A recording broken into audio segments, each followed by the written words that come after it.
Good morning. I'm Savannah Sellers. Joe's off this morning. Thanks for starting your Thursday with us. We're going to begin this morning in Washington with the threat of a potential government shutdown looming over the Capitol. Just one day after congressional leaders released a short-term bill to keep the federal government open until mid-March, President-elect Trump has expressed opposition to the stopgap funding measure. Mr. Trump said Republicans must, quote, get smart and tough. He's also demanding the legislation include a debt ceiling increase, something neither party had been considering.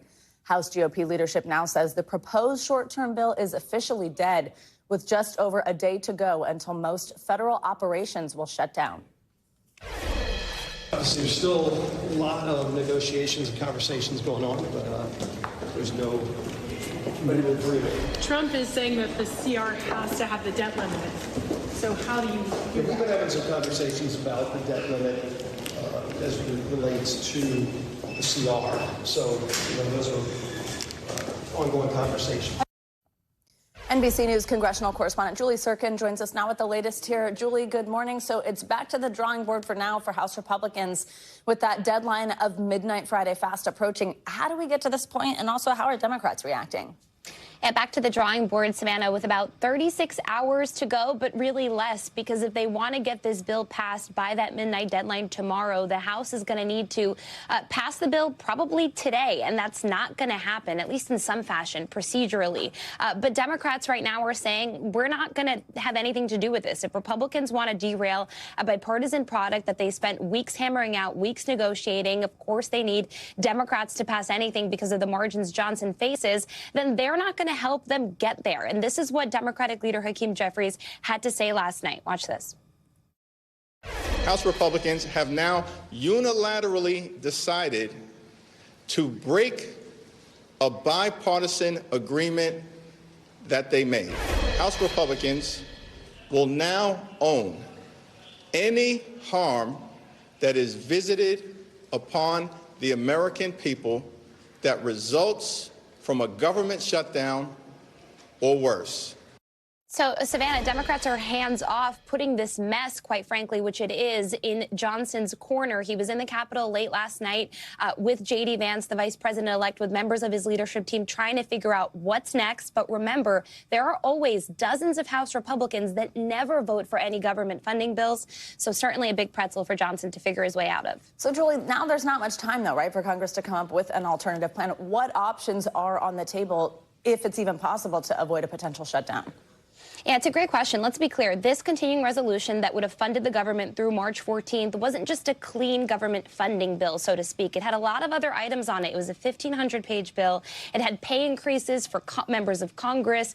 It transferred the football stadium for the Washington Commanders to D.C. from where it is right now. And so there were a lot of extra provisions in here. Disaster relief, of course, that both parties want, especially for those hard-hit states down south by those hurricanes that we saw over the last couple of months. So a lot in here that Republicans and Democrats want alike, but a lot of extra provisions, too. And now you have this demand from Trump and Elon Musk to attach the debt ceiling lift to this. That is something that takes weeks, if not months, to negotiate. And again, Republicans hate that idea. Julie, let's also get to the latest on former Florida Congressman Matt Gaetz. This is a big deal. The House Ethics Committee voting to release that report detailing the findings of an investigation into Mr. Gaetz. This has been controversial between Republicans, Democrats. This is, according to sources familiar with the matter, it's a reversal from last month when lawmakers were deadlocked about whether or not to release it. What do we know at this point about the decision? Well, look, back when they were deadlocked, Matt Gaetz was still a contender to be in the incoming administration's cabinet, right? He was still attached to President-elect Trump. And so at that point, it was a lot harder for Republicans to go out and release this report that would have publicly embarrassed Trump, would have embarrassed Gaetz, of course. Now they're at the point where Gaetz is no longer a member of Congress by his own choice, by his own design. And this is something that the bipartisan panel has been investigating on and off since 2021. They've interviewed witnesses. Of course, this was the centerpiece of Gaetz's short 8-day bid to be Attorney General. A lot of lawmakers were concerned that whatever the committee uncovered, what they found, what they're going to publish in this report could be damaging for him. And so we expect this report to be publicly released as Congress's final act once they do fund the government eventually this week. All right, Julie, thank you so much. Now let's get to some news for your wallet this morning. The Federal Reserve Chair Jerome Powell, he announced on Wednesday that the Fed will cut interest rates for the third consecutive time this year. This move reduces the central bank's target rate by 0.25 percentage point, matching the rate cut we saw back in November. However, the Fed also made sure to lower expectations for the upcoming year, saying in a statement that they only project 2 interest rate cuts in 2025, given how the elevated inflation is likely to continue. Well, let's stay in Washington. The Supreme Court has agreed to hear TikTok's appeal against a federal law that could lead to the hugely popular app being banned. The court said it would take up the appeal just one day after it was filed, and is set to hear oral arguments on January 10th. Well, as things stand right now, that ban is set to go into effect just a day before President-elect Trump's inauguration. That would be January 19th. NBC News Supreme Court reporter Lawrence Hurley joins us now with more on this. Lawrence, good morning. So remind us what the law actually says here. And Federal Appeals Court, they already rejected TikTok's appeal. They upheld the law as it stands. So, I mean, what do we think about this being the company's essentially last chance to fight it? Yeah, good morning, Savannah. Yeah, it certainly is like the last chance to fight it because the law will go into effect on January 19th, as you mentioned. The law says it's not an outright ban, but it effectively is because it says TikTok's owner, ByteDance, has to sell the company by that time to a non-Chinese company in order for the app not to be banned in the United States. So it's a pretty tall order, and there's no sign that that's actually going to happen. So, and as you mentioned, and a federal appeals court already upheld the law. The Justice Department that's defending it is saying justifying it on national security grounds because of concerns about the potential influence the Chinese government could have over the company that runs the app. And so we're heading towards this kind of TikTok, if you like, towards the law going into effect on January 19th. The Supreme Court has got 2 issues in front of it, including whether to block the law provisionally before it issues its decision. And so we're going to be hearing a lot on January 10th about what the justices think about this. Absolutely. Lawrence, let's talk about the fact, though, about what we did not see, which was them essentially pausing the law in the meantime. So the Supreme Court is ruling on this quickly, presumably because there is that January 19th deadline just 9 days later. They had the choice, though, to essentially say that law's on pause until we figure this out. They did not do that. Does that indicate anything to you? Well, it's tough to say because they've effectively deferred that decision until after they hear this oral argument. So that's why I mentioned like they got these 2 issues before them. There's the issue of whether the law is constitutional, but then there's the issue of like, do we put this law on hold while we issue our decision, which they could also do after that January 10th argument. You know, they could put out an order saying, okay, we're blocking the law, but we're not going to put out our decision until after January 19th. Yeah. But the fact that they didn't do that already, you could read into that the fact that maybe there aren't votes on the court to provisionally block it, which could suggest that, there's not the votes there to block the law when they actually hear the arguments. Mm-hmm. Let's now talk about the Trump of it all. In his first term, President-elect Trump, well, he did eventually try to ban TikTok back in the day, now has definitely changed his tune. Let's listen to something that he said on Monday. We'll take a look at TikTok. You know, I have a warm spot in my heart for TikTok because I won youth by 34 points. And there are those that say that TikTok has something to do with that. So let's talk about what Trump could actually do, right? Because in some ways it's like, is this a conversation about him hoping that he can influence the court? Or is this, even if the court were to rule to uphold the law, he believes that there is something that he could do once he becomes president rather than President-elect Trump? But this is an act of Congress. This goes into law on the 19th, if not blocked by the Supreme Court. So what could happen? I think some of it depends on what we just talked about, which is if the court actually, decisively issues a ruling in the case before Trump takes office, which is possible, that does tie his hands because then you've literally got a Supreme Court ruling saying this law is constitutional. The Justice Department, could still take steps to try not to enforce the law, I guess. But usually that happens before the Supreme Court has definitively decided the case.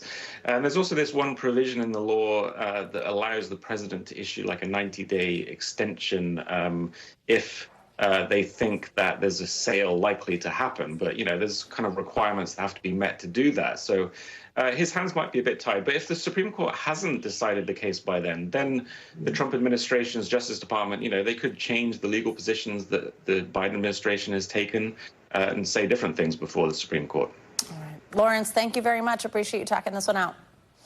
Well, an impactful clipper system might bring snow and strong winds to millions of Americans in the Northeast just as the holiday travel rush is getting underway. Let's get a check on your morning news now weather. Angie, I have no clue what a clipper system is, but there you go. So what can we expect? Luckily, here I am to tell you exactly what it is. It's just basically a fast-moving system, Savannah, that emerges from Canada, and that's kind of what we're seeing as far as the situation over the next 2 days. The system bringing some snow to folks already this morning. Minneapolis, Bismarck, Fargo, all those locations stretching into Wisconsin, too. You're picking up some snowfall for this morning's commute. So it'll be a little slick out there. We've got plenty of alerts up already. 12 million people from North Dakota stretching to Michigan. And this is going to be kind of the scenario that we see through the day today. As this system works farther to the east, parts of the Great Lakes get in on the action. And essentially, it's going to be the light to moderate snow that we track from North Dakota to Michigan for the day today. The system's a fast mover, though. So much of this starts to work into parts of the Northeast and the Mid-Atlantic while we've got this next system kind of emerging off the coast.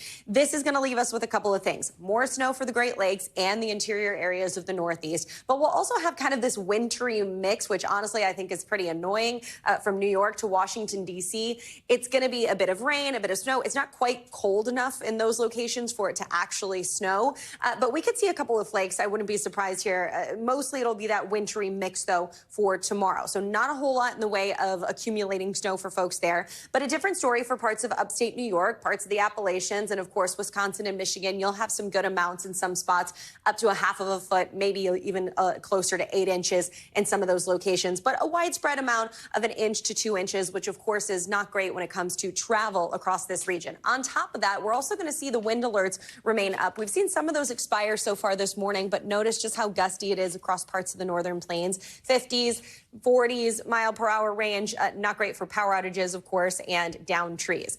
Travel over the next couple of days is going to be a little tricky, too, in some of these spots. Specifically tomorrow, we know a lot of folks are going to gear up for a Friday travel day. Chicago, Detroit, not great places to be flying in or out of with those delays possible with the winds and the snow showers that I just mentioned. But even Boston to Philadelphia, with that system trying to move through, could be a little tricky for folks. And then we'll kind of see things improve for that part of the country here as we get into the weekend. All right, Angie Lassman, thank you so much. See you in a bit.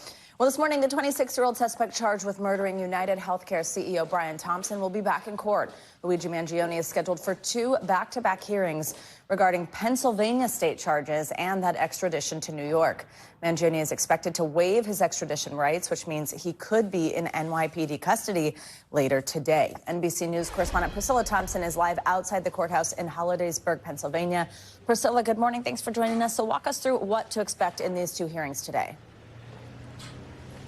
Yeah, Savannah, good morning. In just a little over an hour, Mangion is expected to appear in person in the courtroom behind me. Those hearings expected to get underway at 8:30 a.m. sharp. The first hearing is going to be a preliminary hearing on the charges that he faces here in Pennsylvania. So a number of weapons charges, some forgery charges, along with charges for using that fake ID. And then right after that hearing, a different judge is going to see him on this extradition hearing. And we have been told by a source familiar that he does intend to waive extradition, which would essentially pave the way for him to make his way back to New York City, likely at some point today. Savannah? Priscilla, yeah, let's talk about exactly that. So this is high chances, right, that he'll be extradited. Then what happens once he's back here in New York? Yeah, so when he leaves this hearing today, it is very likely that he will be in the custody of NYPD and he will be transported directly to the Manhattan Criminal Courthouse, where he is going to be processed and fingerprinted and have all of those things happen as it would for anyone else. And then he is going to face a judge in New York City. They are going to read him the charges against him and give him an opportunity to plea. And as a reminder, those charges include 1 count of first-degree murder and furtherance of terrorism, 2 counts of second-degree murder, along with criminal possession of a weapon and forged instrument. And so he could face up to life in prison without the possibility of parole if he's ultimately convicted. Savannah? Is there a possibility, Priscilla, we could end up seeing federal charges brought against Mangione for Brian Thompson's murder? Yeah, Savannah, that's absolutely a possibility. A source familiar telling us that that is something that the feds are looking at and that we could see those charges come soon. Now, we have already heard from Mangion's attorney responding to that, saying in a statement that, quote, the federal government's reported decision to pile on top of an already overcharged first-degree murder and state terror case is highly unusual and raises serious constitutional and statutory double jeopardy concerns. We are ready to fight these charges in whatever court they are brought. And we are told that if and when the feds decide to file charges, still these state charges in New York, the murder charges, all of those things are going to take precedent over any potential federal charges. Savannah? All right, Priscilla, thank you so much. Well, let's turn now to new developments in that deadly Wisconsin school shooting. Overnight, federal agents detained a 20-year-old man in California who they say was allegedly communicating with the teenage shooter from Wisconsin. Officials say the pair may have been planning a separate attack together. NBC News correspondent Shaquille Brewster has the details from Madison. Overnight, we learned a man in California was detained for his connections to the 15-year-old Wisconsin school shooter. Authorities say Natalie Rupnow shot and killed a teacher and fellow student at Abundant Life Christian School on Monday before taking her own life. According to a gun violence restraining order issued by a judge, 20-year-old Alexander Praffendorf of Carlsbad, California, had been communicating with the teen and is suspected of plotting a mass shooting with Rupnow. The document says he admitted to the FBI agents that he told Rupnow he would arm himself with explosives and a gun and target a government building. Police and FBI agents went to his home Tuesday to confiscate his weapons and ammunition. A major update as the Madison community is still in mourning. It is hard to see a community like this being so torn apart. For the first time, the two victims that were shot and killed have been publicly identified by the medical examiner's office. 14-year-old freshman Ruby Vergara remembered in a school statement for her gentle, loving, and kind heart, adding she was gifted in art and music. The school says the other victim, 42-year-old staff member Aaron West, served our teachers and students with grace, humor, and wisdom. As new video shows students retrieving belongings from the school that they were forced to leave behind immediately after the shooting. You can't believe the horror. Charles Moore, the head of a network of Christian schools that includes Abundant Life, says the two students who remain hospitalized are in, quote, grave condition. That's on our hearts and minds every day. Our thanks to Shaq Brewster for that report. Well, police say that California man has been detained, but it's not clear if he's been arrested. The Madison Police Department referred NBC News to the FBI's San Diego office, who declined to comment on the case. Police are also now saying that Natalie Rupnow had 2 handguns with her on the day of the shooting. They're still trying to determine how she got them. Thanks for watching. Stay updated about breaking news and top stories on the NBC News app or follow us on social media.